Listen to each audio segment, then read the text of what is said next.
في المجلس القادم 2023؟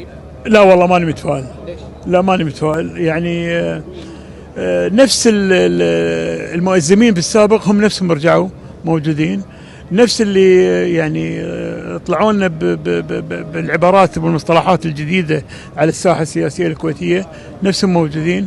أنا ما أعتقد أنه راح يكون في وئام إلا بمعجزة.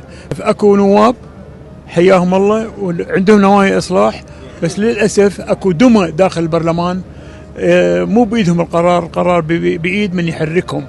واحنا مقبلين يعني نتامل ان مقبلين على اصلاح وتنميه وهدوء، ولكن انا ابدا ماني متفائل والايام قدامنا. وانا في الانتخابات اللي طافت قلت لا تفرحين بالعرس ترى الطلاق باكر. انا الحين قاعد اقول للمره الثانيه للاسف لا تفرحون بالعرس ترى الطلاق عقب باكر.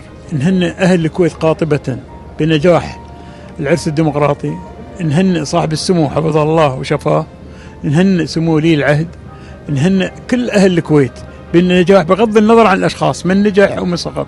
احنا هنا جايين الحين في مقر الأخ مرزوق الغانم نهنيه بالفوز، ونهني أهل الكويت بفوز مرزوق، وإن شاء الله يا رب نشوف حياة برلمانية هادئة منتجة تقدم لنا اللي احنا كلنا نتوخاه وننطره ونتأمل منه لصالح الكويت، لصالح البلاد والعباد، ولصالح الكويت وأهلها.